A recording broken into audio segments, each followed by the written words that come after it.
શું તમારે તાજી મલાઈ ભેગી થાય તો તમે કઈ રીતે ઘી બનાવો છો?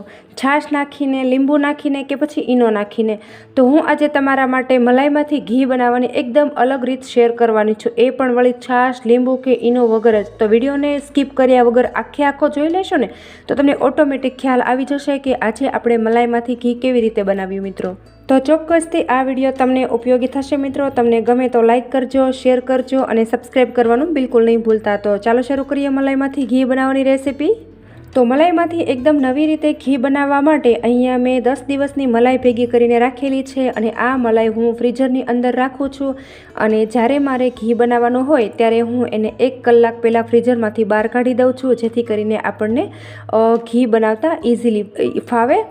અને હું કાં તો એવરી મંડે અને જો મલાઈ ઓછી હોય તો હું એવરી 15 દિવસે મલાઈમાંથી ઘી બનાવું છું મિત્રો. તો હવે આપણે આ મલાઈને એક મોટા વાસણની અંદર ટ્રાન્સફર કરી લેવાની છે, જેથી કરીને આપણને ઇઝીલી મલાઈને હલાવતા ફાવે. તો અત્યારે હું તપેલીમાંથી આ રીતે મોટા વાસણની અંદર મલાઈને ટ્રાન્સફર કરી લઉં છું.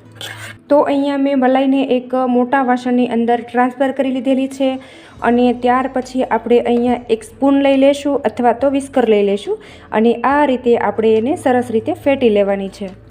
તો અહીંયા મેં મલાઈને સરસ રીતે ફેટી લીધેલી છે અને એકદમ સરસ એવી લિક્વિડ ફોર્મમાં આવી ગઈ છે. અને મેં તમને કહ્યું હતું કે આજે આપણે છાશ, લીંબુ કે ઈનો વગર એકદમ નવી રીતે મલાઈમાંથી ઘી બનાવવાનું છે. તો એના માટે આજે આપણે એક ટીપ પણ આની અંદર શેર કરવાની છે. તો એ આપણે મરચાં છે. તો અહીંયા આપણે 2 મરચાં લઈ લઈશું અને મરચાંને આપણે આ મલાઈની અંદર નાખી દેવાના છે અને આપણે સરસ રીતે મલાઈને ફેટી લેવાની છે. આ રીતે મરચું નાખી અને આપણે મલાઈને સરસ રીતે ફેટી લેવાની છે અને 2 થી 3 કલાક આપણે મલાઈને આમનામ જ પડી રહેવા દેવાની છે. જેવી રીતે આપણે છાશ ઉમેરીએ ને બિલકુલ એ રીતે આપણે મરચાં નાખી અને આ મલાઈને આપણે 2 થી 3 કલાક માટે એમનામ જ રહેવા દેવાની છે.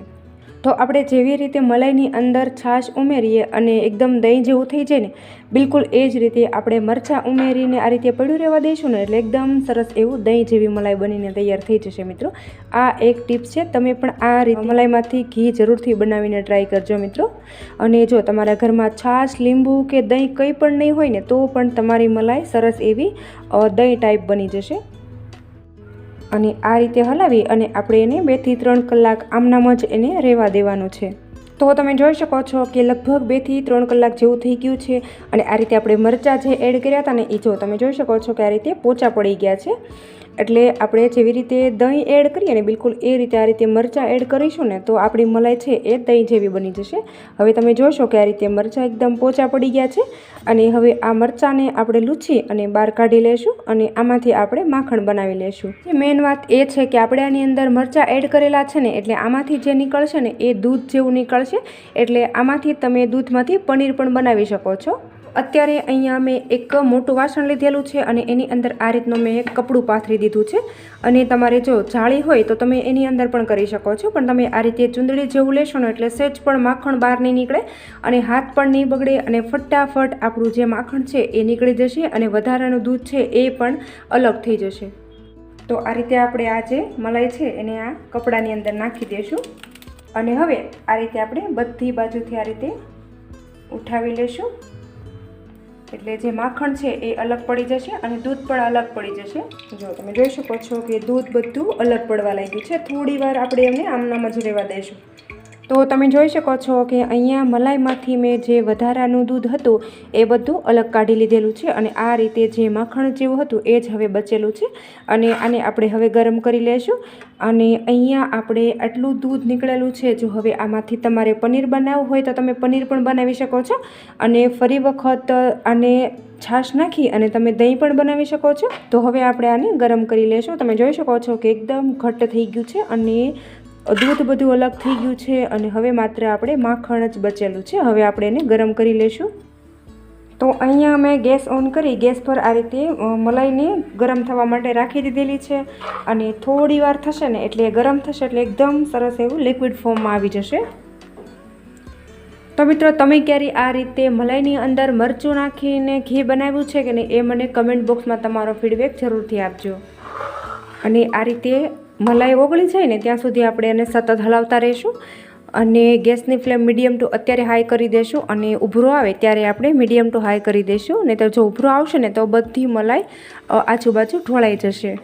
તો તમે જોઈ શકો છો કે અહીંયા આપણી મલાઈ હતી એ બધી આ રીતે લિક્વિડ ફોર્મમાં આવી ગઈ છે અને આ રીતે ઉભરો પણ આવે છે. મેં અત્યારે હાઈ ફ્લેમ ગેસની રાખેલી છે અને આ રીતે થોડી વાર આપણે એને ચમચાથી હલાવતા રહેવાનું છે જેથી કરીને નીચે મલાઈ ચોંટી ન જાય.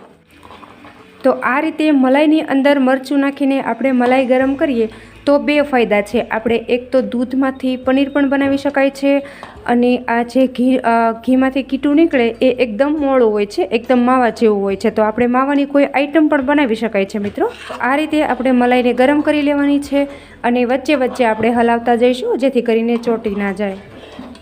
તો તમે જોઈ શકો છો કે વધારાનું જે દૂધ હતું એ બધું બળી ગયું છે અને કંઈક આ રીતનું થઈ ગયું છે. અને હવે આપણે આને થોડી વાર રહેવા દઈશું ને એટલે ઘી આપણું બધું ઉપર આવી જશે અને વધારાનું જે કીટું છે એ બધું નીચે બેસી જશે. તો મિત્રો તમે ક્યારેય આ રીતે મરચું નાખીને મલાઈમાંથી ઘી બનાવ્યું છે કે નહીં એ મને કમેન્ટ બોક્સમાં તમારો ફીડબેક જરૂરથી આપજો. અને ખાસ કરીને તમે આ વિડીયો ક્યાંથી જોઈ રહ્યા છો ને એ પણ મને કમેન્ટમાં જરૂરથી લખજો.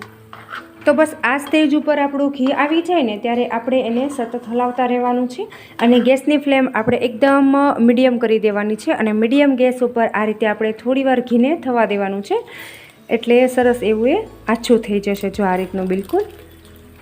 તો બસ ઘી આપણું સરસ એવું ગરમ થઈ ગયું છે અને હવે આપણે ગેસની ફ્લેમ બંધ કરી દઈશું અને ઘી આપણું થોડું ઠંડુ થઈને પછી આપણે એક વાસણની અંદર એને ગાળી લેવાનું છે. તો તમે જોઈ શકો છો કે ઘી આપણે બન્યા પછી આ રીતે થોડી વાર એને રહેવા દીધેલું હતું એટલે વધારાનું કીટું બધું નીચે બેસી ગયું છે જેથી કરીને આપણને ઘી ગાળવામાં એકદમ સરળતા રહેશે. તો હવે આપણે આ ઘીને ગાળી લેશું. તો અહીંયા ઘી ગાળવા માટે મેં આ રીતનું એક બાઉલ લીધેલું છે અને બાઉલની અંદર આપણે આ રીતની ગળણી રાખી દઈશું અને ત્યાર પછી આપણે આ રીતે ઘીને ગાળી લેવાનું છે. તો ઘી ગાળી આ રીતે આપણે ગળણીમાંથી બધું ઘી નિતારી લેશું. તો તમે જોઈ શકો છો કે મેં ઘીને સરસ રીતે ગાળી લીધું છે. તો અત્યારે મારે એક બાઉલ અને એક આ નાની બરણી ભરીને ઘી બનેલું છે. તો મિત્રો આ રીતે તમે ક્યારે ઘી બનાવ્યું છે કે નહીં એ મને કમેન્ટ બોક્સમાં તમારો ફીડબેક જરૂરથી આપજો. મિત્રો તમને મારી આજની આ નવી રીતે મલાઈમાંથી ઘી બનાવવાની રેસીપી કેવી લાગી ને એ મને કમેન્ટ બોક્સમાં તમારો ફીડબેક જરૂરથી આપજો અને તમે આ વિડીયો ક્યાંથી જોઈ રહ્યા છો ને એ પણ મને કમેન્ટમાં ખાસ લખજો. તો આશા રાખું છું કે તમને મારો આજનો આ નવી રીતે મલાઈમાંથી ઘી બનાવવાનો વિડીયો ખૂબ જ પસંદ આવ્યો હશે અને જો તમને પસંદ આવ્યો હોય ને તો તમારા ગ્રુપમાં શેર કરવાનું બિલકુલ નહીં ભૂલતા. અને હજુ સુધી તમે મારી ચેનલ ઉપર નવા હોય અને ચેનલને સબસ્ક્રાઈબ ન કરી હોય ને તો બાજુમાં રહેલી ઘંટી દબાવી તમે મારી ચેનલને સબસ્ક્રાઈબ કરી લેજો જેથી કરીને આવા અવનવા વિડીયો લાવો ને મિત્રો એની નોટિફિકેશન તમને જલ્દી મળી જાય. Thanks for watching my video. આવજો, ફરી મળીશું એક આવા અવનવા વિડીયો સાથે.